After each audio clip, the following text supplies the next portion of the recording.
हो गया मेरे ख्याल से। अवतार मेहर बाबा की जय। अवतार मेहर बाबा की जय। अवतार मेहर बाबा की जय। प्रियतम मेहर प्रभु, हमारे बीच में उपस्थित होकर के हम सभी को आपके दर्शन तथा सहवास का आनंद देकर हमारा मार्गदर्शन कीजिए, यही आपसे प्रार्थना। थैंक यू बाबा। जय बाबा। Beloved God, help us all to love you more and more, and more and more and more and more, and still yet more, till we become worthy of union with you. And help us all to hold fast to Baba's daman till the very end. अवतार मेहर बाबा की जय। अवतार मेहर बाबा की जय। अवतार मेहर बाबा की जय। सभी को जय बाबा। आ,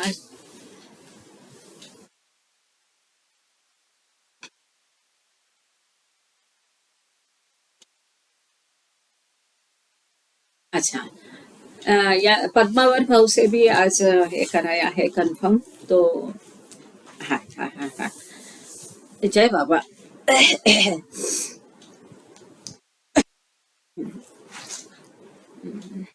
मेहर बाबा टिफिन लेक्चर्स, तो इसमें पिछले बार 26 जनवरी और 27 जनवरी का आपने कराया था, मिस्टर वाजपेयी ने पढ़ाया था। और जो शरीर कैसा बनता है, ह्यूमन एग्जिस्टेंस कैसा होता है, ये और भी पहले एक लेक्चर में हमने देखा था कि आत्मा, उसके ऊपर मन, फिर उसके ऊपर जो है संस्कार, फिर मनोदेह, सूक्ष्म देह और स्थूल देह, ऐसी सब परतें रहती है और कैसा उसमें आत्मा लिपटा रहता है, इस प्रकार का ये था। और उसी को करीब करीब दूसरा इसमें दोहराया था। फिर 27 जनवरी 1927 में जो एक राहुरी के महायोगी, टोका में अभी भी लोग उनको जानते हैं, और वो योगी मिलने के आने के उपरांत बाबा ने उस उपलक्ष्य में शायद वो लेक्चर दिया होगा। कई बार ऐसा होता था, क्योंकि वो इलाके में, टोका में आप जाओगे तो आज भी वो महात्मा को लोग पहचानते हैं, लेकिन बाबा को नहीं पहचान रहे हैं। और जब बाबा को मिले तभी उनकी करीब उम्र 300 साल या ऐसी कुछ हो थी। तो उनके मिलने के पश्चात उनके उपस्थिति ने बाबा में ने वो लेक्चर दिया था कि नहीं खाएं। और एक तरह से ठीक भी है, यदि वो मार्ग आपको अपनाना है, जैसा कि उसको हम रिलेट कर सकते हैं। जो एक चैप्टर है डिस्कोर्सेस में, मराठी में हमने देखा है, क्रियाशीलता, निष्क्रियता, इनएक्टिवनेस, कंप्लीट इनएक्ट, क्योंकि आपके विचार, आपके शब्द, आपकी कृति, इनमें से ही संस्कारों की उत्पत्ति होती है। और संस्कार ही मेन मुख्य कारण है जो कि हमको परमात्मा से मिलन होने में अड़चन है बड़ी। तो कुछ भी आप नहीं करोगे, पड़े रहो, तो आपके अपने आप ही संस्कार कम बनेंगे, उतने कम जन्म आपको लेने पड़ेंगे। अब पड़े रहो में भी थोड़े बहुत संस्कार बनते हैं, परंतु वो कच्चे होते हैं और आसानी से उनको निपटाया जा सकता है। और किंतु केवल बिना कुछ किए और मन में कोई भी विचार, वहां पर बाबा ने दिया कि ना ही भगवान का विचार, ना ईश्वर के बारे में, ना ही दुनिया के बारे में, एकदम बिल्कुल थॉटलेस माइंड की कंडीशन। रादर कभी कभी ये होता है कि आप बिल्कुल बिना काम ऐसे बैठे रहे तो आपका मन ज्यादा उलझता रहता है कई विचारों में, ख्यालों में। तो बिना कोई भी विचार मन में आए पड़े रहना बिना काम का, ये आसान नहीं है। लेकिन फिर भी बाबा ने वहां उसका वर्णन किया है, वो भी एक रास्ता बताया है कि बिना कुछ किए आप ऐसे रहो। क्या होता है, आप मर जाओगे, फिर दूसरा, जब देखो मर जाओगे फिर दूसरा जन्म की बात नहीं आती है, लेकिन इसका मतलब तब भी बच्चे कुछ संस्कार होते हैं। आई एम सॉरी, एक मिनिट, नंतर फोन करते, मीटिंग मध्ये। जय Baba. Sorry for the disturbance. आप लोग सुनाई सुनाई दे रहा है आप लोगों को? जय। हाँ, थैंक यू। एक फोन कॉल बीच में, हाँ फोन कॉल बीच में आ गया था, तो इस वजह से डिस्टरबेंस आपको हुआ था, सॉरी। वापस उसको ठीक कर देते हैं जी। तो ये जो 7 जनवरी का 27 जनवरी का लेक्चर आपको पढ़ाया था वाजपेयी जी ने, तो जो टिफिन लेक्चर में दिया है कि आपकी सारी इच्छाएं छोड़कर खाली पड़े रहो, खाओ नहीं पियो नहीं, इसका मतलब संस्कार नहीं नए होंगे, पर ये बहुत मुश्किल है। लेकिन मुझे जो पूरी इससे चाहता है कि मुझे ईश्वर देखना है, उससे मुझे मिलन करना है, गॉड रियलाइजेशन प्राप्त करना है, और उसको ये तरीका भी एक बताया है। और ये तरीका कभी बाबा बताते नहीं थे, लेकिन जो कि वो संत महात्मा वहां पर उपस्थित थे, जो कि 300 साल के थे, तो चूंकि वो वहां पर उपस्थित थे और उनके साक्षात ये प्रवचन बाबा ने दिया, तो हो सकता है वो उनके लिए होगा, ऐसा हम समझ सकते हैं, ऐसा अनुमान लगा सकते हैं। और उसमें ये भी बाबा ने दिया कि ईश्वर पहले तो आपकी सुनता नहीं, तो ये ईश्वर ही है, परमात्मा वहां बाबा को कहना ही नहीं है, क्योंकि परमात्मा तो सुनता ही नहीं। यहाँ बाबा ने कहा कि पहले ईश्वर आपकी सुनेगा नहीं, लेकिन बाद में वो जरूर सुनेगा। मतलब बाद में भले वो सुनेगा, आसानी से सुनेगा नहीं, इतना ही बाबा को कहना है। तो ईश्वर ही है जो त्रिगुणात्मक ईश्वर है या सगुण साकार ईश्वर है, यही आपको सुनेगा। परात्पर पर ब्रह्म अवस्था जो बियॉन्ड गॉड है, वो तो जिसको बाबा बेभान भगवान कहते हैं, मुझे बड़ा वो शब्द अच्छा लगता है तो वो तो आपकी कभी सुनेगा ही नहीं। इसलिए वहां पर जो वहां पर नोट दिया था कि बाबा को शायद परमात्मा कहना है, तो परमात्मा ही ईश्वरी कहना है, और जो है वो सही है। इतना कह करके आज का लेक्चर हम शुरू करते हैं। आज का लेक्चर 6 फरवरी 1927 का है, इतवार को बाबा ने दिया था, और आज धुनी है, तो हम कोशिश करेंगे जल्दी, मतलब विद इन टाइम। किसी को ऑनलाइन धुनी अटेंड करनी होगी, किसी को साक्षात वहां पर गए होंगे कई लोग, तो इसको मद्देनजर रखें।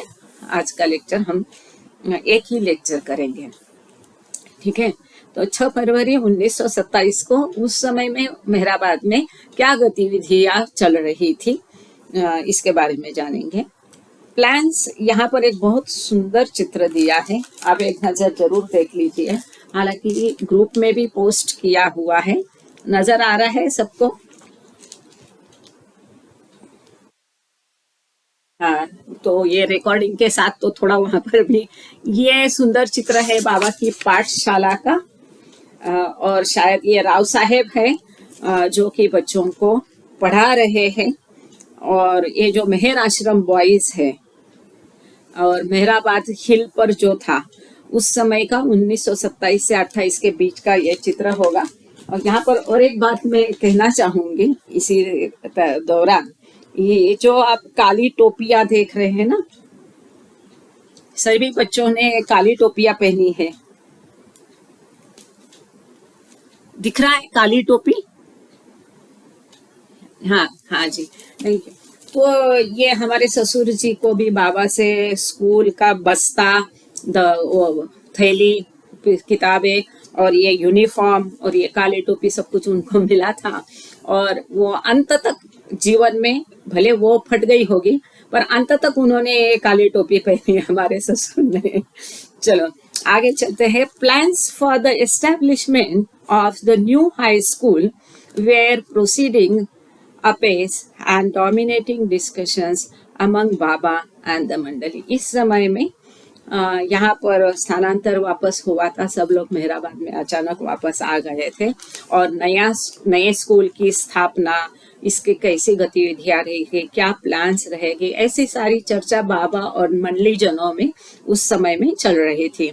This evening there were visitors from Poona and after them there came 4 of नागपुर's prominent officials। इस समय में पूना से कुछ मंडली बाबा को मिलने आई थी, और उसी समय नागपुर से 4 अधिकारी बाबा की दर्शन के लिए आए थे। They were surprised सॉरी, दर्शन के लिए शब्द यहाँ पर नहीं है। नागपुर से 4 अधिकारी आए थे। हो सकता है कि ये जो नया स्कूल खुलने वाला था या इसके सिलसिले में कोई आए होंगे। They were surprised and impressed by the vision of the school that was unfolded to them. कि जिस प्रकार का स्कूल की स्थापना होने वाली है और जो स्कूल ऑलरेडी वहाँ पर था, इसका सारा देख करके, माहौल देख के और उसकी कल्पना सुन के और वो देख करके वो बहुत प्रभावित हो गए और आश्चर्यचकित हो गए, दंग हो गए। और वैसे ही हमने देखा है लॉर्ड मेयर में, यहाँ वहाँ हमने पढ़ा है, जाना है कि जो बाबा के स्कूल में बच्चे पढ़ते थे उनकी प्रगति जो है वो बाहरी जगत में जो स्कूल है वो बच्चों के उसी स्टाइल, कोई सपोज मानो समझो कि कोई 5वीं कक्षा में पढ़ता है तो उसका जो स्टैंडर्ड होगा, टैलेंट होगा, उसका जो ज्ञान होगा, तो बाबा की स्कूल के बच्चे का वो 5वीं कक्षा के बच्चे का स्टैंडर्ड और ज्ञान ये करीब करीब इनका स्कूल का 7वें बच्चे तक तो होता था। मतलब बहुत एडवांस होता था, बहुत ज्यादा उनका नॉलेज, ज्ञान और ये सब होता था, कई गुना ज्यादा होता था सांसारिक स्कूलों से। After their departure, Shri gave some splendid explanations with beautiful similes on the powers of yogis and सत्पुरुषास। उनके जाने के पश्चात बाबा ने जो योगी है, सत्पुरुष है, उनकी शक्तियों के ऊपर कई सारे खूब सुंदर स्पष्टीकरण देके, बहुत सुंदर सुंदर उदाहरणों के साथ ये स्पष्टीकरण दिए on divine union and the coming back to creation consciousness and related matters। उसी के साथ में जो दैवी मिलन है, मतलब ईश्वर से मिलन, ये दैवी मिलन और सृजन चेतना में वापस आने का मतलब सद्गुरु अवस्था के बारे में, और इसके विषय में कई सारे विषयों पर बाबा ने बहुत सुंदर स्पष्टीकरण दिए। अब ये लेक्चर जब पढ़ेंगे सॉरी, तो हो सकता है आप लोगों को लगेगा कि ये वापस दोहराया जा रहा है, ऑलरेडी इसको हम कर चुके हैं, लेकिन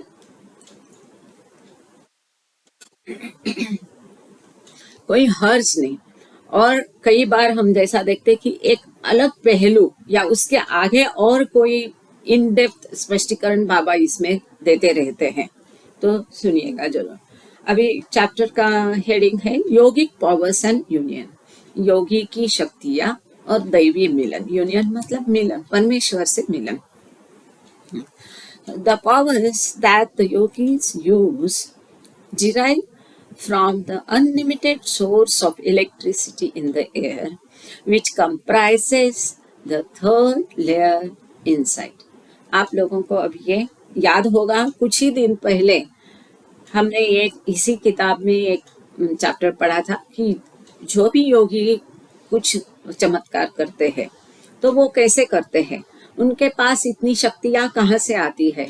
उसका टेक्निकली बाबा ने तांत्रिक दृष्टा समझाया था कि हवा में जो कई परतें होती है और हवा में जो तीसरी परत होती है उसमें इलेक्ट्रिसिटी या बिजली होती है, वो अमर्यादित होती है, असीमित बिजली होती है, वो असीमित ऊर्जा रहती है। अब तो उसका शोध लग गया, सोलर एनर्जी, आप सब जानते हैं, वो तो मैं जानती नहीं, लेकिन बाबा ने ये कहा है कि हवा में तीसरी परत में बिजली या ऊर्जा रहती है, वो अनगिनत रहती है। और ये योगी के शरीर में भी जो तीसरी परत रहती है उसमें भी ऊर्जा या बिजली या इलेक्ट्रिसिटी रहती है जो कि सीमित होती है। तो जब योगी कोई चमत्कार करता है या अपनी शक्तियों का उपयोग करता है, उसके पास शक्ति कहाँ से आती है, वो कोई चमत्कार कैसा करता है, तो वो क्या करता है कि हवा की तीसरी परत जो कि असीमित है उसको अपने शरीर के अंदर की सीमित इलेक्ट्रिसिटी या बिजली से या ऊर्जा से एकत्र करता है। ये दोनों को मिलाप करने के बाद, दोनों को एकत्र करने के बाद उसकी जो भी इच्छा है, उसको जो भी साध्य करना है, मरे हुए को जिंदा करना है, अंधे को आंख दिलाना है, बस उस इच्छा के बारे में उसको मन में वो इच्छा लानी है, उसके बारे में सोचना है मन में, और फिर वो इच्छा पूरी हो जाती है। तो इसी बात को बाबा ने यहाँ पर दोहरा है कि ये योगी जो है वो जो अमर्याद स्रोत है इलेक्ट्रिसिटी का, उसको अपने मर्यादित स्रोत के साथ अपने अंदर जो है लेयर इनसाइड, इसके साथ में मिलाकर इस प्रकार की शक्तियां योगी सिद्ध करता है और जो भी उसकी इच्छा है पूरी हो जाती है। At the same time yogis draw on the limited source of electricity in the third layer of their own bodies, which they do through breath control and other means। जैसा कि अभी हमने देखा ये है कि उनके शरीर के अंदर जो तीसरी परत है इलेक्ट्रिसिटी की, जो कि सीमित है, तो योगा के कुछ साधन है या श्वसन नियंत्रण है, उनके द्वारा इन दोनों को मिला करके वो अपनी शक्ति साध्य करते हैं। Through the combination of this two powers yogis bring about the results that they desire. इन दोनों को एकत्र करके उनको योगी को जो चाहिए वो परिणाम वो प्राप्त करते हैं। The yogis has only to think about combining these two powers, the yogi has only to think about combining these two sources of power, the limited and the unlimited, and the result follows, such as raising the dead, reading the minds of others, knowing the past or future, seeing things and places at a distance, into bracket, as when the yogi in India sees America splitting stones, into bracket पत्थर फड़वाऊ and so forth। तो यही आगे बाबा ने स्पष्टीकरण दिया है कि इस प्रकार से इन दोनों इलेक्ट्रिसिटी को कंबाइन करने के पश्चात ये जो सोर्स ऑफ पावर है, शक्ति का स्रोत है, इनको एकत्र करने के बाद, सीमित और असीमित को एकत्र करने के बाद जो परिणाम है वो साध्य होता है। योगी को केवल वो परिणाम के बारे में, उसकी इच्छा के बारे में सोचना पड़ता है। थिंक को बोल्ड लिखा है, जैसे कि मरे हुए को जिंदा करना और दूसरे लोगों के मन की बात जानना, विचार उनके मन में जो है वो पढ़ना, जो कि भूत या भविष्य को जानना है, कई दूरी पर जो चीजें है या जगह है उसको देखना या विजिट करना, जैसे कि भारत में योगी है और भारत में होकर के अमेरिका को देखना। अब ये सब बाबा ने हमारे लिए आसान कर दिया है कि लैपटॉप, कंप्यूटर नहीं, पता नहीं वाईफाई न यूट्यूब, क्या क्या सब ये है, यही कर रहा है। ये सबके पास जो योगी लोगों के पास शक्तियां थी, थोड़ा बहुत बाबा ने सामान्य जनता को भी बांट दी है। मस्तों का जो है शक्तियां उन पे काम करके वगैरह ऐसा सोचते हैं। एनीवे, तो पत्थर को कई टुकड़ों में कट करना इत्यादि इत्यादि। If for example a yogi wishes to raise and revive a dead body, or if he wants to see certain scenes and places in America while himself remaining in India, or if he wants a hard stone to break and split to pieces, what does he do? यदि बाबा कहते हैं उदाहरण के तौर पर example, यदि ये योगी की इच्छा होती है कि किसी मुर्दे को, मरे हुए शरीर को वापस जिंदा करना, या तो उसे कोई निश्चित जगह है, सीन्स जो है वो अमेरिका के सीन्स या अमेरिका को यहाँ पर भारत में बैठे हुए उसको देखना, या तो कोई कठिन पत्थर है उसको कई छोटे छोटे टुकड़ों में तोड़ देना, तो ऐसा सब उसके मन में आएगा, इच्छा होगी तो वो क्या करेगा, वो क्या करता है? What does he do? He has only to combine these two sources using the yogic process to access the electricity without, into bracket, in the air. Then he thinks about what he desires and the desired result follows। तो यहाँ वापस बाबा समझा रहे हैं कि ऐसा जब उसके मन में आता है, ऐसी इच्छा होती है या उसको करने की जरूरत पड़ती है, तब वो क्या करेगा कि वो जो है असीमित स्रोत को वो इकट्ठा करेगा, एकत्र करेगा अपनी यौगिक क्रिया के द्वारा। इस अमर्याद इलेक्ट्रिसिटी के स्रोत तक वो पहुंचेगा और अपने मन में वो इच्छा के बारे में सोचेगा और उसको जो परिणाम अपेक्षित है वो साध्य हो जाएंगे, प्राप्त हो जाएंगे। What we are describing here can indeed be reckoned as great powers. अब हम यहाँ पर जो भी चर्चा कर रहे हैं, बाबा कह रहे हैं कि ये ऐसे हम देखें तो वो कितने बहुत बड़ी शक्ति है, ऐसा हम सोचेंगे। स्वाभाविक है, मरे हुए को जिंदा करना, अंधे को आंख दिखाना, यहाँ बैठे दूसरी जगह पर देखना, ये साधारण चीजें नहीं है। तो इसको हम बहुत असाधारण, बहुत बड़ी शक्ति समझेंगे। परंतु आगे बाबा देखिए क्या कहते हैं, by the measure of what ordinary human beings have access to, but this powers have absolutely nothing to do with truth. सामान्य मनुष्य की नजर से इसको अगर देखेंगे तो ये बहुत असाधारण शक्तियां मालूम होगी, परंतु वास्तव में ये सब शक्तियों का सत्य जो है, अंतिम सत्य से कोई लेना देना नहीं है। Which stands far, far beyond anything of this type. इस प्रकार की जो भी चीजें हैं उनसे सत्य जो है परे है, कई कई दूर है। इनसे उसका, ये शक्तियों का और सत्य का कोई लेना देना नहीं है। हम देखते हैं कि बाबा ने कई बार बताया है कि जो 1 to 6 या 7 तक की जो भूमिकाएं हैं, ये भूमिकाएं, उनमें जो आत्माएं हैं, उनके जो अनुभव है, उनकी जो प्रगति है, उनका जो स्थूल शरीर में, स्थूल जगत में, सूक्ष्म जगत में, कारण जगत में रहना है, वहाँ का उपयोग, ये सब के फिर भी भासी है, क्योंकि ये सब द्वैत में है। अद्वैत में अभी तक आएगा तब वो भास चला जाएगा। जब तक द्वैत में है, भासमय है। Such yogic powers can be compared to spectacles with colored glass, which show to the eye objects that are actually white in color or even colorless, as if they were this or that color only.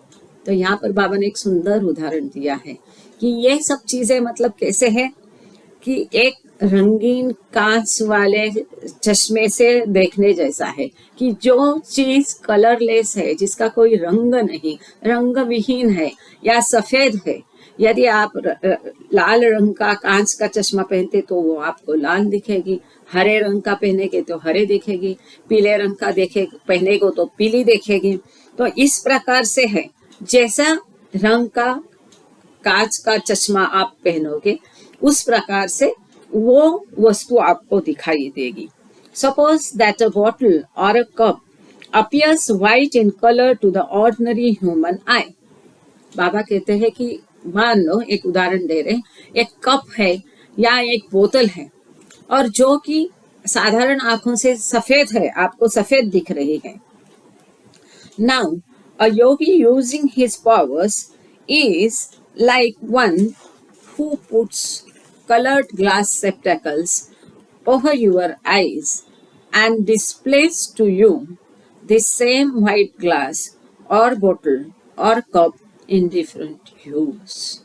तो बाबा कहते हैं योगी की शक्ति कैसी है, यही सफेद colour की कप या बोतल को आपके आंख के ऊपर एक रंगीन कांच का चश्मा बिठाकर दे, वो पहनाकर आपको वही चीज अलग अलग रंगों में दिखाने का, वही बोतल, वही कप आपको विविध रंगों में दिखाने का, ये जैसा है, इस प्रकार से योगी की शक्तियां होती है। The yogi's powers, in other words, are similar to the colored glass. दूसरे शब्दों में योगी की जो शक्तियां है ये रंगीन कांच वाले चश्मे जैसी है। नाउ ऐसा क्यों? क्योंकि ये सब भासमय जगत में है। वो कोई भी चमत्कार करता है, वो भी भासमय जगत का ही एक भाग है।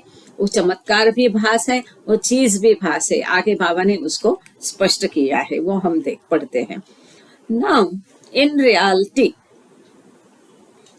both of these colors, the original white and the other color that the yogi shows you, are false. वास्तव में ये जो कलर्स है, ये जो रंग है, ये जो दोनों रंग है, जो मूल सफेद रंग है या जो योगी आपको दिखाता है कांच के, रंगीन कांच के माध्यम से दूसरा कलर दिखाता है, दोनों भास है, दोनों झूठे हैं, ये सत्य नहीं है।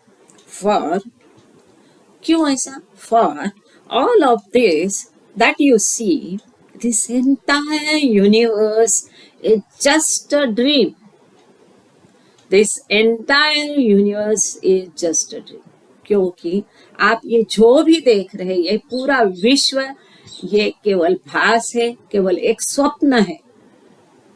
कई जगह पे बाबा ने इसको जीरो बोला है, it's a big zero. When the very existence, और ये कैसा, ये झूठा जगत कैसा निर्माण होता है, ये हमने परसों ही मंडे को देखा है सुंदर तरीके से, कि वो महासागर जो अनंत शक्ति, अनंत ज्ञान और अनंत आनंद का महासागर है, ऐसी कल्पना करो। और उसमें ये लहर उठने के बाद ये बुलबुले पैदा होते हैं। तो हम है, हम सब बुलबुले हैं। ये विश्व एक बड़ा बुलबुला है, ये सारा बुलबुला है। तो ये बुलबुले का जैसा बच्चा खेलता है ना, वो साबु का पानी में से फूक फूक करके बुलबुले निकालता है, उसका कोई अस्तित्व होता है? वो खाली दिखता है, हमको रंगीन दिखता है, बड़ा दिखता है, छोटा दिखता है। आप छूने जाओ तो हाथ में कुछ आता है? नहीं आता है। ऐसा ये विश्व है, ऐसा ये हम सब लोग है। ये केवल बुलबुले जैसा है, ये वास्तव नहीं, एक स्वप्न है, भास है। When the very existence of the bottle itself is only apparent but not real. बोतल दिखती है परंतु वास्तव में है नहीं। What difference does it make whether it shows to your eyes as white or red?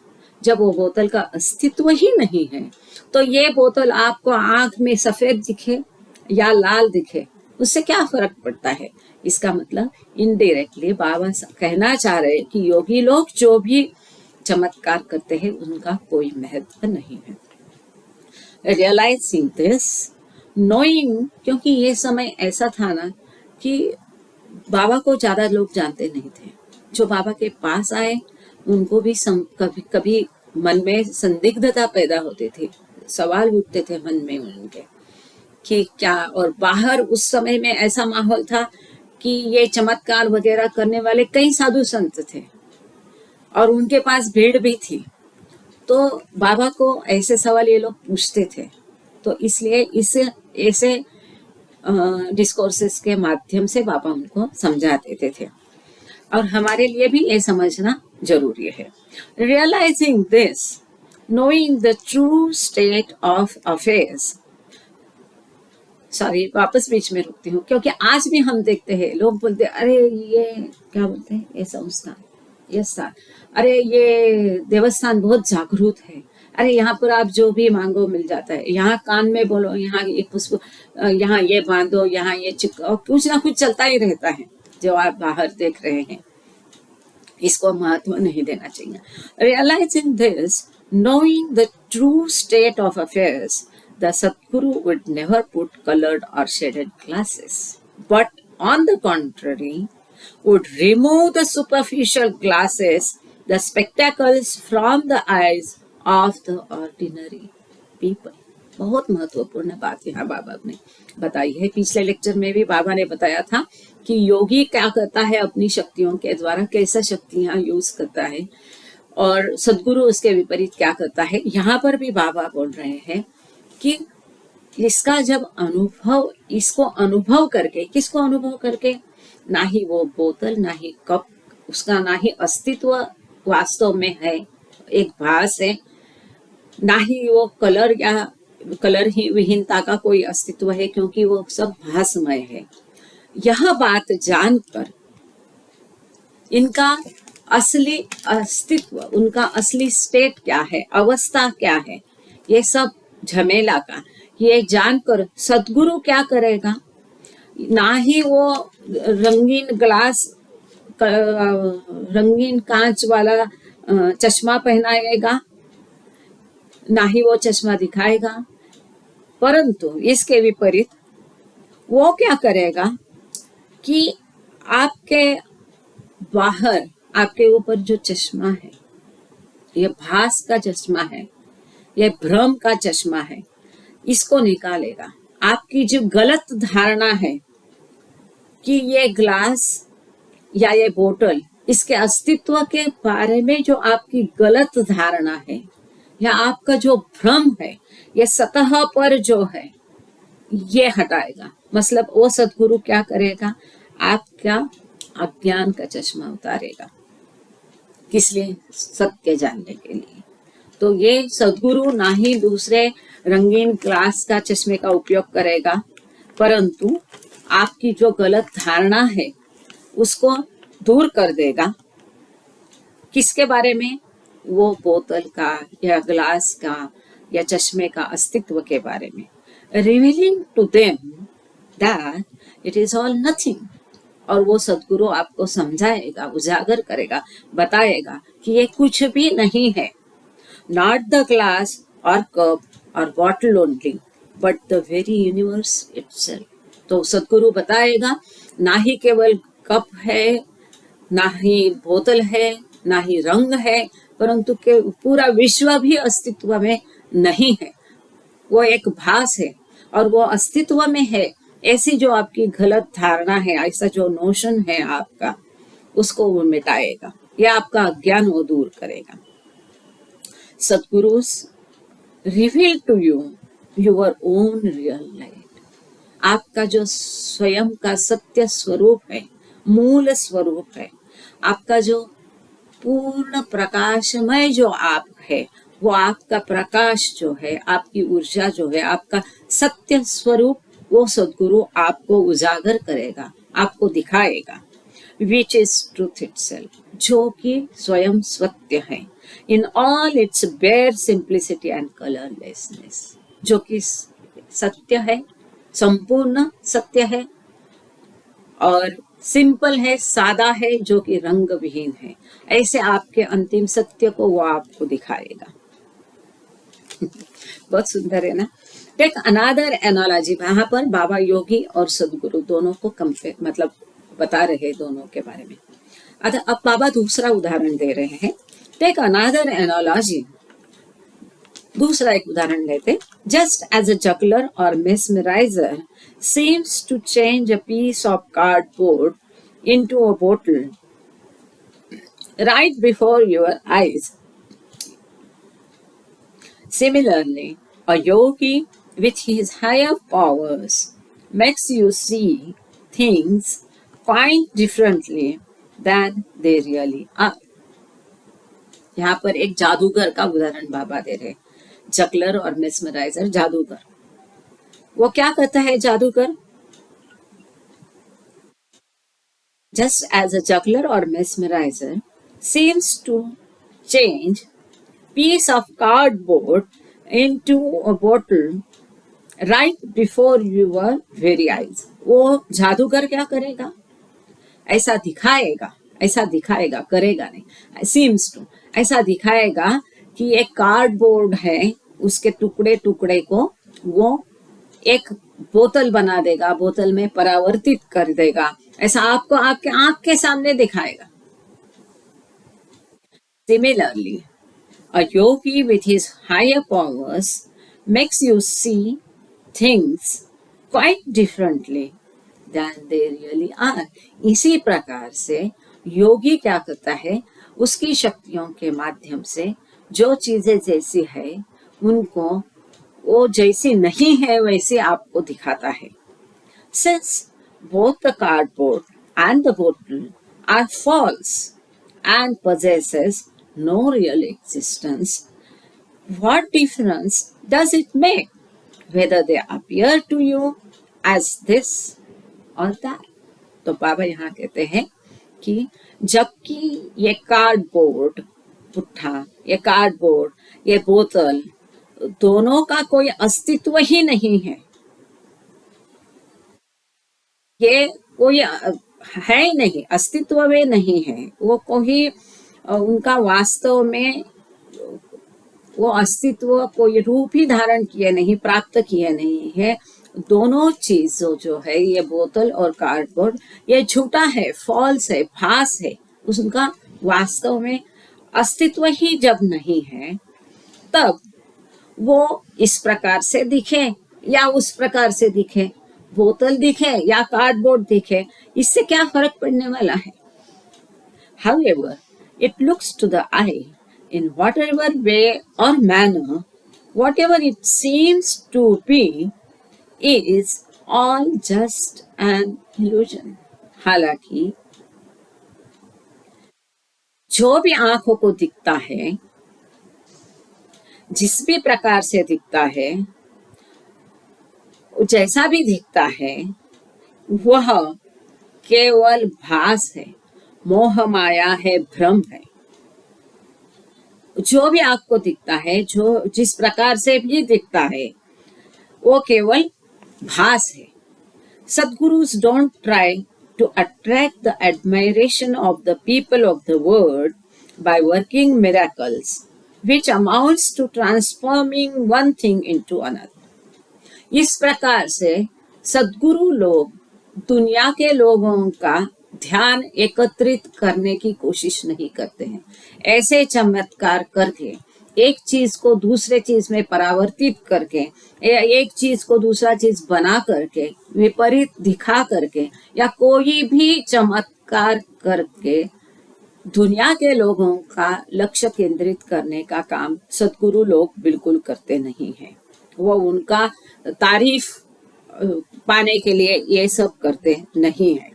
Instead, they show and teach you that both of these things that you see getting transformed one into the other, indeed, that all and everything is all just nothing.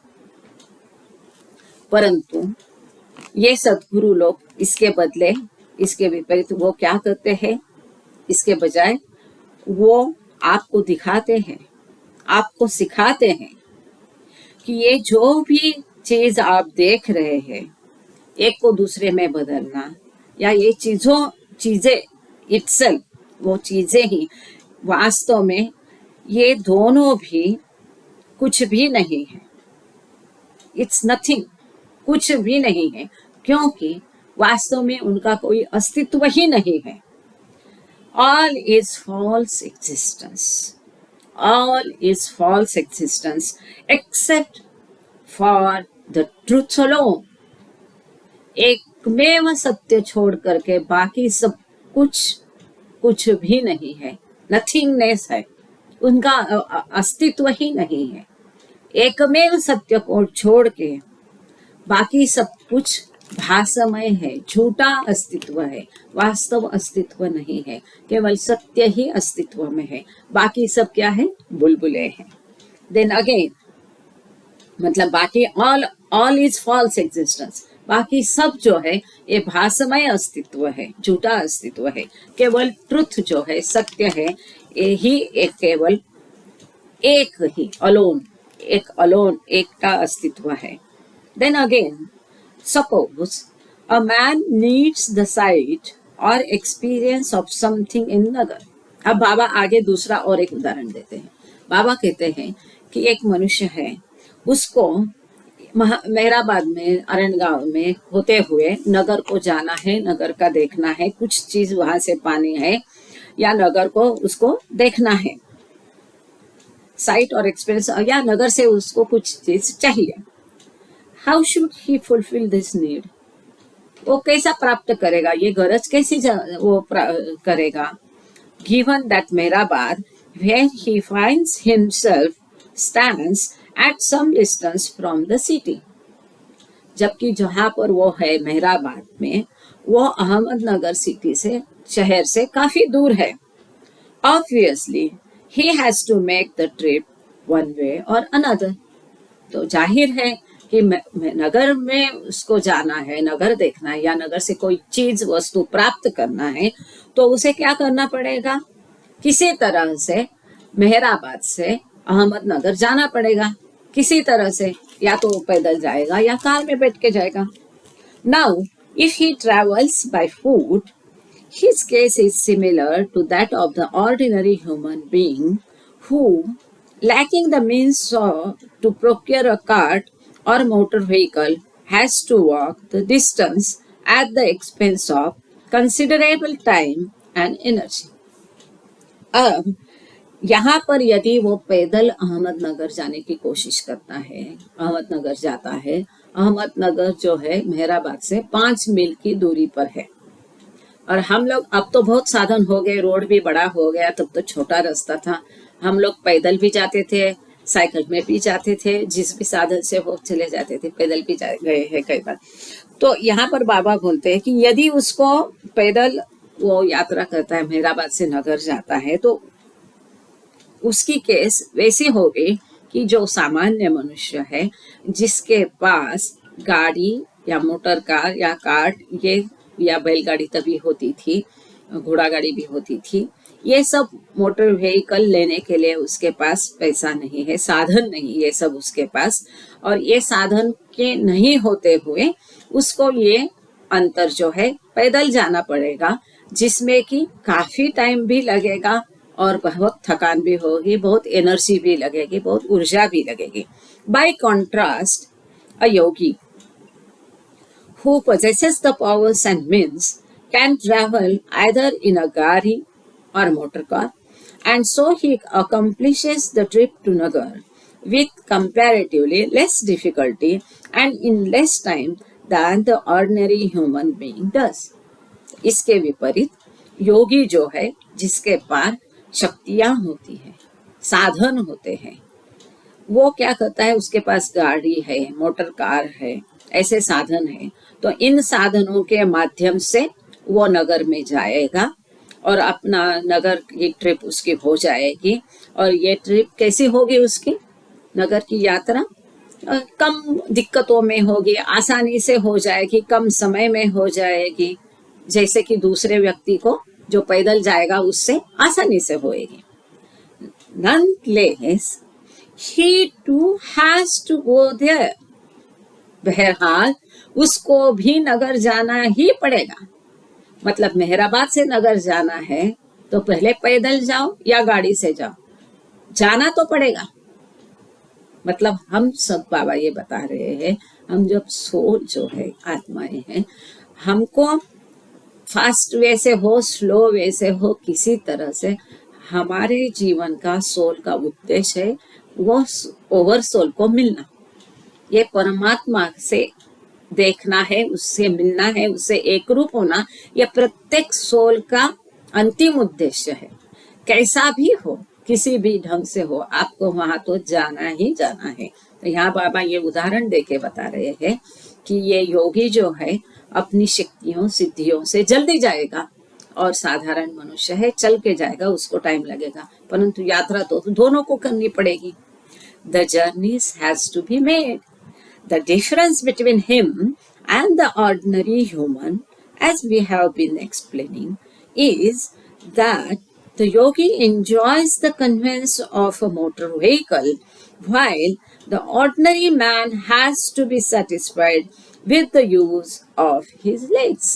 यहाँ बाबा कहते हैं यात्रा तो दोनों को करनी पड़ेगी, फर्क केवल इतना ही है कि योगी जो है अपने पास जो है मोटर कार या व्हीकल का उपयोग करेगा और उसकी सवारी एंजॉय करेगा, और जो सामान्य मनुष्य है उसको 2 पैर में जाना पड़ेगा, उसी में उसको समाधान मानना पड़ेगा। Yet, आगे और yet, however one travels both states, the states of being at Mehrabad and being at Nagar are false.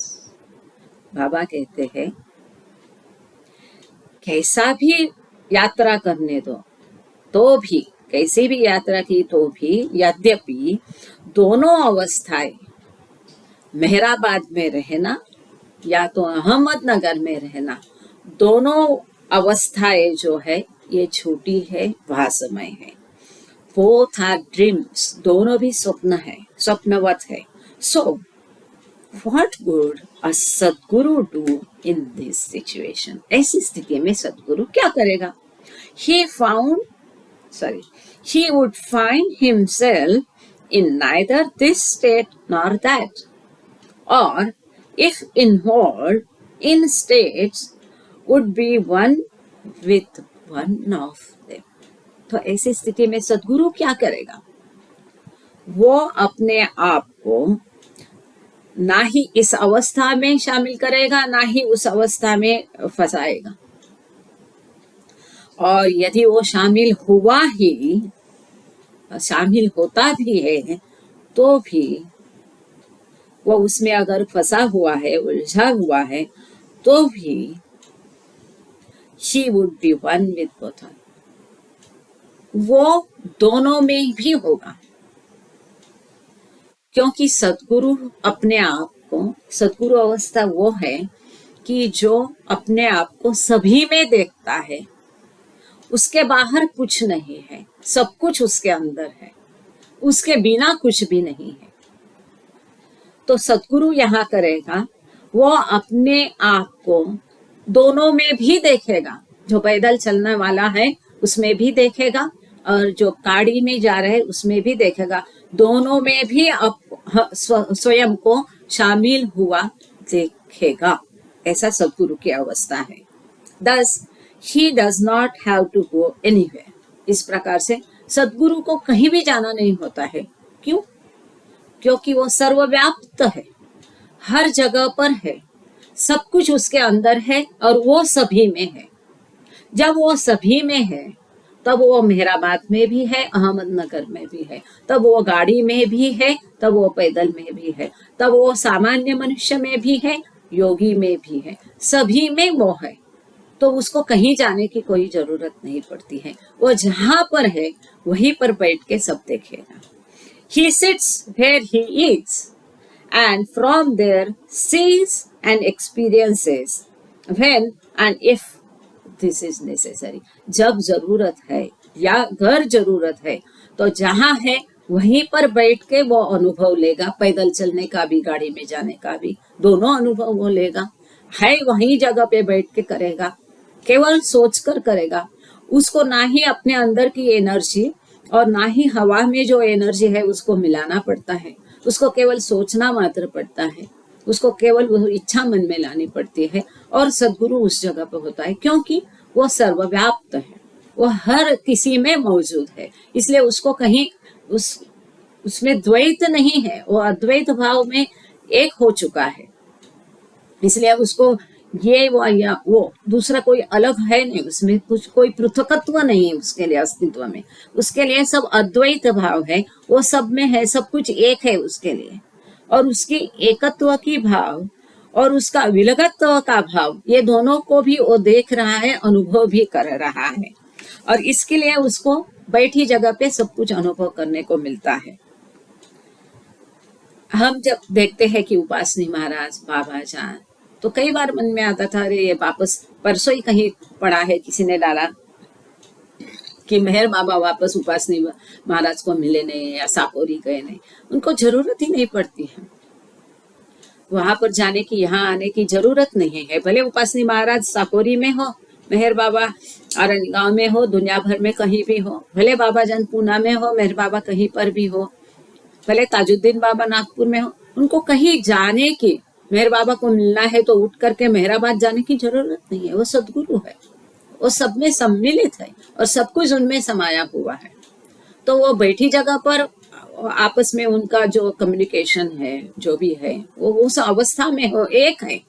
हमको वो दो नजर आते हैं कि एक मेहर बाबा है, अवतार है, उपासनी महाराज है, अलग है, ताजुद्दीन बाबा है, दूसरा शरीर है. उनके लिए वो एक है.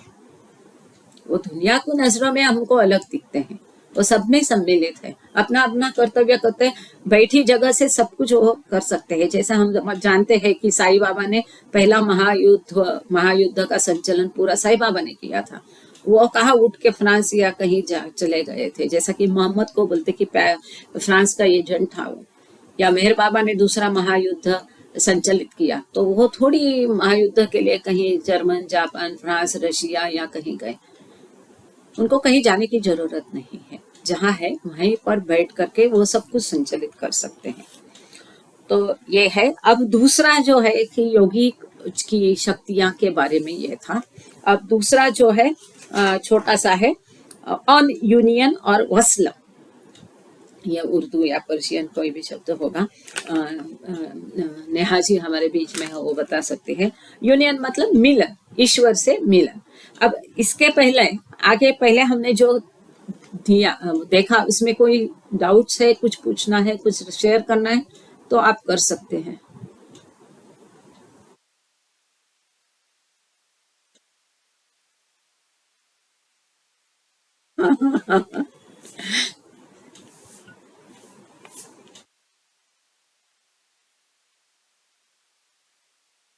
एक सेकंड।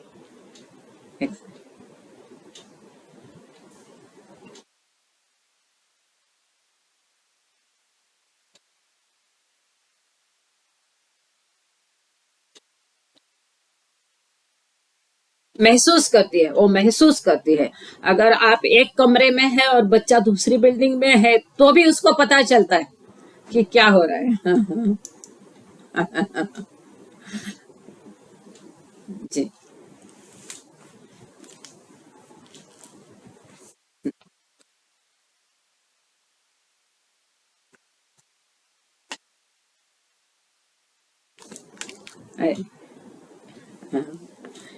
अच्छा, वस्ल, वस्ल का मतलब मिलन ना, वस्ल। ठीक है, थैंक यू नेहा जी। और आगे। जी। नहीं, आज धुनी जो है 6:30 को है। उसके जी, जी, उसके पहले अपना ये केवल एक पैराग्राफ है छोटा। हाँ हाँ, हो जाएगा, so don't worry. So union और वस्ल, मिलन। In that state of states, one comes to realize that this that you see is all nothing. बाबा कहते हैं वो जो अवस्थाओं की अवस्था है, परम अवस्था है, ईश्वर अवस्था है, परमात्मा अवस्था है, तब आपको रियलाइज होता है, आप अनुभव करते हैं, आपको पता चलता है कि आप सब कुछ ये देख रहे हैं वो कुछ भी नहीं है। It is all one everlasting and eternal ocean of bliss with which the realized person has so united that he retains no consciousness whatsoever of the universe or even his own body. कि एक जो परमानंद अवस्था है, जो परमानंद अवस्था का अक्षय, हमेशा रहने वाला, कभी ही खत्म न होने वाला, ऐसा अनंत इटर्नल जो परमानंद का समंदर है, सागर है, उस सागर से ये अनुभवी आत्मा या जीवात्मा या व्यक्ति, अनुभवी मतलब जिसे गॉड रियलाइजेशन हो गया, जिसने अनुभव किया कि ये सब कुछ कुछ भी नहीं है और केवल एक ही सत्य है, वो रियलाइजेशन के बाद, उसको अनुभव करने के बाद उसे वो अनंत आनंद के सागर में इतना एक रूप हो जाता है, इतना बंधा हुआ जाता है कि उसको और कोई होश नहीं रहता है, भान नहीं रहता है, चैतन्य नहीं, व्हाट्स एवर ऑफ द। तो उसको जब यह अनुभूति होती है, ईश्वर साक्षात्कार होता है, ईश्वर से उसका जब मिलन होता है, छठवीं भूमिका तक केवल ईश्वर को वो सामने रूबरू देखता है, सामने सामने, पर मिल तभी भी द्वैत भाव कायम रहता है। अब जब द्वैत भाव छूट जाता है, वो अद्वैत अवस्था में जाता है, तब उसको रियलाइज होता है, अनुभव होता है कि मैं हूं वो परमात्मा हूं और मैं सब जगह व्याप्त हूं और सब कुछ मेरे अंदर है, मेरे बाहर कुछ भी नहीं है, मैं एक ही हूं।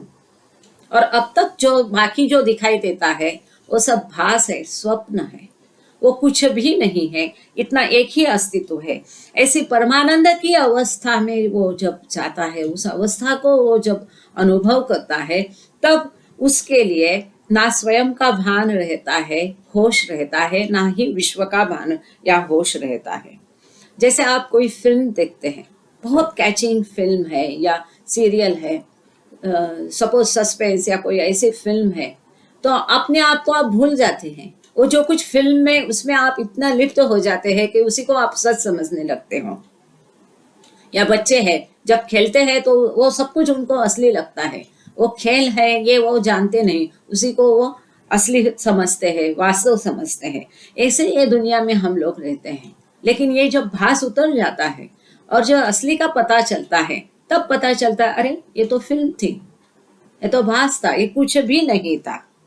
Only when he descends again from the realization state does he know that he is there, he is here and everywhere, in every particle. जब वो अनंत आनंद की अवस्था में बंधे रहता है, तब तो उसे कुछ भी पता नहीं रहता है, ना अपना अस्तित्व का पता रहता है, ना विश्व का अस्तित्व का पता रहता है। अनंत आनंद में वो डूबे रहता है। परंतु वो अनंत आनंद की अवस्था से जब उसका अवतरण होता है, डिसेंड होता है, क्योंकि उसके कुछ कर्तव्य होते हैं इस विश्व के प्रति निभाने के लिए, वो कर्तव्य निभाने के लिए जब उसका अवतरण होता है, तब वो पाता है, तब उस अवस्था में वो पाता है वो यहाँ है, वहां है, हर जगह पर है। और प्रत्येक अणु रेणु कण में, प्रत्येक लेश में, प्रत्येक पार्टिकल में, प्रत्येक अणु में वो समाविष्ट है। यह अनुभव वो करता है ईश्वर साक्षात्कार के पश्चात के अवतरण के पश्चात, मतलब सदगुरु यह अनुभव करता है। Previously in the state of realisation he said I am all, I am the ocean, दरिया। इसके पहले जब उसको साक्षात्कार हुआ, तब उसको केवल मैं सब जगह हूं इतना ही समझता है, मैं सब कुछ हूं, मैं वो दरिया हूं, इतना ही अनुभव वो करता है। परंतु in the Sadguru state however he sees himself in every particle. परंतु जब उसका अवतरण होता है, उस विश्व का और स्वयं का भान उसे वापस प्राप्त होता है, तब वो अपने आप को प्रत्येक अणु में समाविष्ट हुआ होता देखता है, अनुभव करता है। वो देखता है कि मैं सब में समाविष्ट हूँ। I am in the cup, I am in the bottle, I am in Rustom, I am in Behram ji. तो बाबा वहां पर जो भी उपस्थित थे उनके नाम लेकर के, वहां बोतल होगी, कप होगी, उसका उदाहरण के माध्यम से समझा रहे कि प्रत्येक अणु रेणु में मैं हूँ। मैं कप में हूँ, बोतल में हूँ, ये स्क्रीन में हूँ, ये लैपटॉप में हूँ, हर जगह बहराम जी में हूँ, रिस्कुंज जी में हूँ। ऐसा यहाँ पर दिखाया है कि वहां जो भी लोग उपस्थित थे उनका उदाहरण लेके मैं हर, इन शॉर्ट वो सद्गुरु समझता है, अनुभव करता है कि मैं प्रत्येक अणु में समाविष्ट हूँ, सर्वत्र हूँ और सभी में हूँ। I am in everything in different forms and places. मैं सब में हूँ, अलग अलग रूपों में हूँ, अलग अलग जगह पे हूँ। आई एम एवरीवेयर, मैं हर जगह मौजूद हूँ।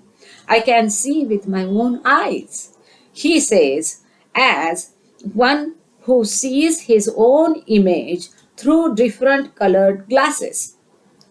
जब हम अपने आप को आईने में देखते हैं, या वो साइंस के रहते हैं एग्जीबिशंस, उसमें दिखाते हैं अपनी कई सारी प्रतिमाएं आप खुद देखते हैं आईने में, या आप अपने आप को विविध रंगों के चश्मे से जब अपनी प्रतिबिंब देखेंगे, चित्र देखेंगे, तब कैसा दिखाई देगा। वैसा सद्गुरु को हर जगह वो स्वयं ही दिखाई देता है। हर किसी में वो अपनी स्वयं की आंखों में अपने आप को, अपनी प्रतिमा को हर सभी में वो देखता है, हर किसी में देखता है, प्रत्येक में देखता है, दीपाली में देखता है, राजेश जी में देखता है, नेहा जी में देखता है, हर किसी में उसको स्वयं ही दिखाई देता है। For example, such a one sees himself as green when peering through green spectacles, as red through red spectacles, etc. जब वो हरा चश्मा पहनेगा तो वो अपने आप को हरा देखेगा, लाल चश्मा देखेगा तो लाल देखेगा। जहाँ है जिस जगह पे, हर जगह पर उसको अपनी प्रतिमा अणु रेणु में दिखाई देती है। But Despite these different colors, one self pervades everywhere. उसको रंग अपने विविध रूप दिखते हैं, विविध आकार दिखते हैं, विविध रंग दिखते हैं। ऐसा होने के बावजूद भी वो सर्वव्याप्त है, हर जगह पर वो है, मौजूद है, हर जगह पर वो व्याप्त है, एवरीवेयर, हर जगह पर उसको अपने आप को वो दिखाई देता है, व्याप्त दिखाई देता है। The difference lies solely in the colors, which is to say the forms. फर्क केवल है अलग अलग रूपों में है, क्योंकि स्थूल वाले हमारे बबल जो है वो अलग रूप के हैं, छोटे बड़े हैं, तो केवल फर्क उतना ही है कि कलर भिन्न है, रूप भिन्न है। But everywhere the self is the same. हालांकि कलर भिन्न है, रंग भिन्न है, रूप भिन्न है, परंतु स्वयं जो है वो हर किसी में एक ही है, एक ही वही स्वयं सब में मौजूद है, वो एक ही है। वो अपने आप को सब में, वो कलर रंग अलग दिखाई दे रहा है, रूप अलग दिखाई दे रहा है, परंतु वो देख रहा है कि वही मैं स्वयं, मतलब परमेश्वर, अंतिम सत्य, वही सब में एक ही वही सत्य मौजूद है। वो अपनी आंखों से इसे देखता है। क्या सुंदर नजारा होगा ना वो। The bubble while still unrealized declares I am the bubble. जब बुलबुला है, हम सब बुलबुले हैं, तो ये बुलबुला अभी भी जिसको साक्षात्कार नहीं हुआ है वो अभी भी कहता है कि मैं बबल हूं। But after union it says, oh, I am the ocean. अब जब ये बबल को साक्षात्कार होता है तब वो कहता है, ओह, मैं तो बबल था ही नहीं, मैं तो यही समंदर हूं, मैं अनंत हूं, मैं ही परमात्मा हूं, और मैं तो बबल हूं नहीं, मैं तो समंदर हूं। मैं अपने आप को अभी तक ये जो उसको ये भी दिखाई देता है, वो बबल का प्रवास भी उसको दिखाई देता है।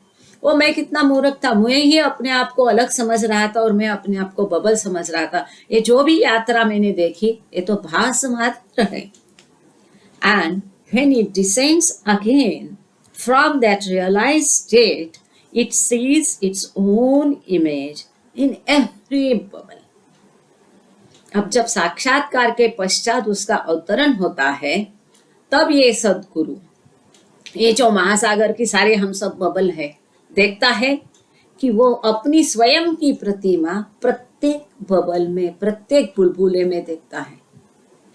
ये बुलबुले समझ रहे मैं बुलबुला हूं, लेकिन जिस बुलबुले को रियलाइजेशन हो गया, आत्म साक्षात्कार, ईश्वर साक्षात्कार हो गया, वो देख रहा है अपनी स्वयं की प्रतिमा हर बुलबुले में, as well as in the ocean itself.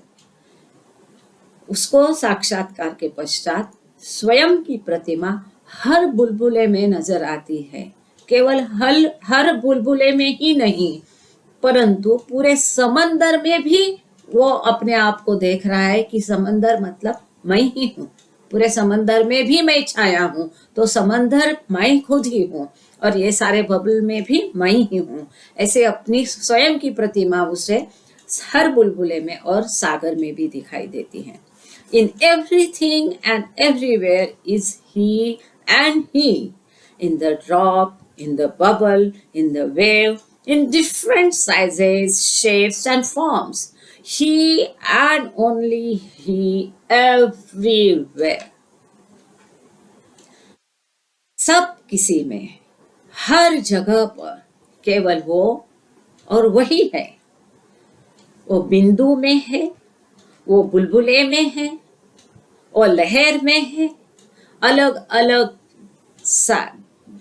अलग आकृति में है, अलग अलग रूपों में है, अलग अलग साइज में है, आकार में है, अलग अलग शेप्स में है, अलग अलग रूपों में है। वो है और केवल वो है, केवल वही हर जगह पर मौजूद है। आगे देखते कितना सुंदर है। अब एक छोटा सा few lines and then it will be done. The question was then asked. इतना सुंदर बाबा ने स्पष्टीकरण दिया कि कैसा सदगुरु को दिखता है नजारा। हम उसका एक अंदाजा लगा सकते, इमेजिन कर सकते। या आप सोचो ना कि कैसा वो साक्षात्कार के पश्चात हर जगह उसको अपनी ही प्रतिमाएं दिख रही हैं। The question was then asked, why don't you Sadgurus improve everyone and lift them up to realization all at once instead of advancing them so slowly and gradually? इसके पश्चात बाबा को सवाल पूछा गया कि यदि ऐसा है तो आप सद्गुरु लोग ऐसा धीरे धीरे धीरे ऐसी प्रगति हमारी करके पहुंचाने के बदले सभी को एक साथ फटाक से साक्षात्कार क्यों नहीं देते? सवाल है भाई, सही सवाल है। बाबा के मंडली है, सवाल भी उनके वैसे है। सभी को एक साथ तुम गॉड रियलाइजेशन क्यों नहीं देते हैं? या बहुत सुंदर उत्तर बाबा ने दिया। हाँ, और इसका उत्तर मराठी का जो किताब है उसमें भी है। कितना सुंदर दिया है बाबा ने कि गॉड रियलाइजेशन इज मतलब डिस्कोर्सेस में आप पाओगे, इज अ इंडिविजुअलाइज्ड एक्सपीरियंस। आत्मा परमात्मा का अंश है। एक आत्मा को साक्षात्कार हो गया, इसका मतलब सबको अपने आप नहीं होगा, ऐसा नहीं। ये हर आत्मा की अपनी व्यक्तिगत प्रगति और व्यक्तिगत अनुभव है। हर आत्मा को स्वयं को यह अनुभव अपने क्योंकि हर आत्मा के कर्म भिन्न है, उसको खत्म होने को टाइम अलग लगेगा, उसको एक्सपीरियंस अलग, सबकी शक्तियां अलग है, सबका ज्ञान अलग है। तो उस हिसाब से हर आत्मा को अपनी स्वयं की प्रगति करके आगे बढ़ के अनुभव प्राप्त करना पड़ेगा, ऐसा बाबा ने वहां दिया था। खैर यहाँ पर ये बहुत इनिशियल पीरियड का है, तो यहाँ बाबा ने कैसा उनको जवाब दिया वो पढ़ते हैं। Because Shri said in reply, if I did so, you would abide in the mazhub state, unconscious in your knowledge of the realized self, and you wouldn't be able to come back down again. बाबा कहते यदि मैंने ऐसा किया तो आप मजहूब अवस्था में चलो जाओगे, आपको अपने ज्ञान का भी अंदाजा नहीं आएगा, भान नहीं रहेगा, आपका रियलाइज स्टेट जो है ईश्वर साक्षात्कार अवस्था का भी आपको भान नहीं रहेगा। और ऐसा होने के पश्चात यदि आप मजहूब अवस्था में चले जाते तो आपका अवतरण नहीं होगा, आप सद्गुरु बन के वापस नहीं आओगे।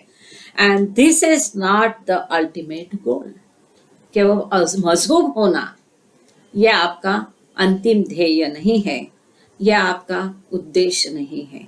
बाबा कहते this is not the ultimate goal और aim which you are meant to attain. यदि मैं ऐसा करता हूं तो आप मजहूब अवस्था में चले जाओगे और फिर ये आपका अंतिम ध्येय या उद्देश्य नहीं है, आपको वापस आना है। तो यहाँ पर बाबा ने इसी किताब में और एक उदाहरण दिया था कि संस्कार की गांठ कैसी होती है और वो नष्ट करना मुश्किल होता है। तो यदि बाबा ने वहां पर उदाहरण दिया था कि एक हैंकरचीफ है और उसको आप ऐसी गांठ डालते हैं, सपोज ऐसी गांठ डाली, तो इसको खोलना चाहिए। तो खोलने के दो तरीके हैं, या तो आप जला करके एक राख इस गांठ को खोल सकते, या तो इसको धीरे धीरे ऐसा करके उसका कहाँ गांठ है क्या है करके ऐसा खोल सकते। ऐसा खोला तो ये रुमाल ऐसा इंटैक्ट रहेगा, लेकिन आप अगर जलाकर इसकी गांठ को खत्म करोगे तो रुमाल का अस्तित्व मिट जाएगा। तो बाबा कहते ये फर्क है कि संस्कारों का अचानक नष्ट हो जाना, फिर आप मजहूब बन जाओगे, मतलब रुमाल का अस्तित्व खत्म, वो राख बन जाएगा, मजहूब बन जाएगा। और यदि गांठ खोली जाएगी भले धीरे धीरे तो रुमाल का अस्तित्व भी रहेगा और गांठ भी खुल जाएगी, संस्कार भी खत्म हो जाएंगे, ईश्वर साक्षात्कार भी मिलेगा और अवतरण भी हो जाएगा। इतना सुंदर वहां पर बाबा ने उदाहरण दिया था। खैर आगे चलते हैं। Pointing to one of the mandali whose hand was in a sling, Shri then gave a nice simile. एक मंडली जन है, उनका हाथ को कुछ फ्रैक्चर होने के बाद नहीं कि ऐसा हाथ लटका के रखते हैं, ऐसा उनका हाथ था। तो बाबा ने उदाहरण उनका दिया, This hand you say is yours. It is part of your body.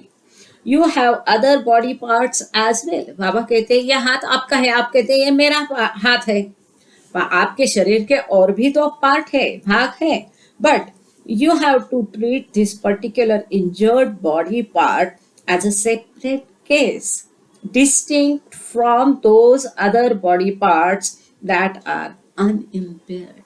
बाबा उसको कहते हैं, ये जो आपका हाथ जख्मी हो गया है, इंजर हो गया है, उसके कुछ तकलीफ है, बाकी शरीर के हिस्सों से तुम्हें उसका विशेष ध्यान रखना पड़ेगा, केयर लेना पड़ेगा. You are obliged to give it proper treatment, medicine, and whatever may be required to make it as healthy as your other body parts are. तो बाबा कहते बाकी भी तुम्हारे शरीर के अंग है, परंतु ये जो हाथ है, जो हिस्सा है, जो इंजर्ड है, जख्मी हो गया है, इसको बाकी शरीर के अंगों जैसा वापस तंदुरुस्त करने के लिए आपको जो भी ट्रीटमेंट लेनी है, फिजियोथेरेपी करनी है, दवाइयाँ लेनी है, जो भी करना पड़ेगा वो करके उस शरीर के हिस्से को बाकी शरीर के हिस्सों जैसा तंदुरुस्त बनाना पड़ेगा. In the same way, all of you are different parts of one whole body of truth. यहाँ बाबा कहते इसी प्रकार वो जो एक बड़ा परमात्मा है, एक अंतिम एक ही सत्य है या एक ही महासागर है, आप सब उस महासागर के या परमात्मा के या अंतिम सत्य के, उसके एक शरीर के, वो एक परमात्मा के आप विभिन्न अंग हो. But you are diseased and defective, परंतु आप डिफेक्टिव हो, दोषपूर्ण हो, खराब हो, दूषित हो. Like the hand just describe, जैसे कि अभी ये हाथ का वर्णन किया कि जो डिसीज्ड है, इंजर्ड है, to make you age parts of that one great body of truth, as whole and perfect as the others are, I have to have this bell rung, calling you here to listen to these words of advice, guiding you and instructing you, giving proper training to your mind and body. तो बाबा कहते हैं आप सब लोग, मंडली को बोल रहे जो बैठे सामने, उस परमात्मा नाम की जो एक शरीर है, बॉडी है, उसके विभिन्न अंग हो. हम पूरे मानव जात में कोई अलग नहीं है, वो जो एक परमात्मा है उसके विभिन्न अंग हम हैं. और यदि हम सबको वो पूर्ण अंग बनाना है, वो परफेक्शन देना है, परिपूर्णता देना है, तो बाबा कहते हैं कि मुझे ये सब झमेला करना पड़ता है. बेल बजाओ मतलब तभी कस्टम था बाबा के टाइम में भी, जैसे बाबा की बेल बजती है, हर किसी को तुरंत जाना है बाबा के पास, जैसे अभी हो, या आज्ञा ये थी. तो बाबा कहते हैं कि इस प्रकार तुम सबको वो एक शरीर बनाने के लिए मुझे ये मेहनत लेनी पड़ती है. बेल बजाओ, तुम सबको यहाँ पर ये जो मैं उपदेश दे रहा हूँ, सिखा रहा हूँ, ये शब्द दे रहा हूँ, ये एडवाइस दे रहा हूँ, आपको जो मैं सूचनाएं दे रहा हूँ, जो मार्गदर्शन कर रहा हूँ, इस प्रकार से वो मार्गदर्शन देने के लिए मुझे तुम सबको यहाँ बुलाना पड़ता है. और इस तरह से इन शब्दों द्वारा, इन उपदेशों द्वारा, ये मार्गदर्शन और उपदेश, गाइडेंस के द्वारा, एडवाइस के द्वारा आपका शरीर और मन को योग्य ट्रेनिंग, क्या बोलते ट्रेनिंग को, आपको ट्रेनिंग देना पड़ता है मुझे, प्रशिक्षण. Thank you Gangal sir. तो आपको इस तरह से इन शब्दों द्वारा, मार्गदर्शन द्वारा, उपदेशों द्वारा आप सबको मुझे ये आपके मन और शरीर को ये प्रशिक्षण देना पड़ता है, ताकि आप सभी लोग कभी तो ये परम परमात्मा का फुल परिपूर्ण शरीर का अनुभव करो, जिसके कोई अभी आप विभिन्न अंगों. सो दैट, और कई जगह बाबा ने बोला है कि इसके संस्कार अच्छे होते हैं, ऐसा पढ़ने से, सत्संग के बारे में बाबा ने बताया है. So that all the different parts may work together, ताकि सभी जो अलग विभिन्न अंग है ईश्वर से, ये एक साथ एकत्र काम करें. So far as possible in perfect harmony on the path of the truth. मंडली जनों में भी खिचपिच होती रहती थी, तो बाबा ऐसे मौके नहीं छोड़ते थे जब उनको किसी ना किसी से डायरेक्ट और इनडायरेक्टली कोई उपदेश देना, तो बाबा उनको कहते हैं कि आप सभी वो परमात्मा के अंग है, और इस तरह से आपको उपदेश देने का कष्ट मुझे लेना पड़ता है ताकि आप सब जहां संभव हो, जितना संभव हो, एक दूसरे के साथ समन्वय से काम करो और जो अंतिम सत्य है वो पाने की कोशिश करो, और उसके रास्ते पे एक दूसरे के साथ प्रेम और समन्वय रखते हुए उस मार्ग पर चले। उस ईश्वर के एक बॉडी के आप विभिन्न अंग, और आप सबको इस सत्य के राह पर एक दूसरे के साथ प्रेम से और अच्छे समन्वय के साथ इस मार्ग पर चलना है, और वो अंतिम सत्य पाना है, the path of to the truth. यहाँ पर लेक्चर खत्म। Thank you Baba, thank you all. जय बाबा। समय में समाप्त है। हाँ, जय बाबा।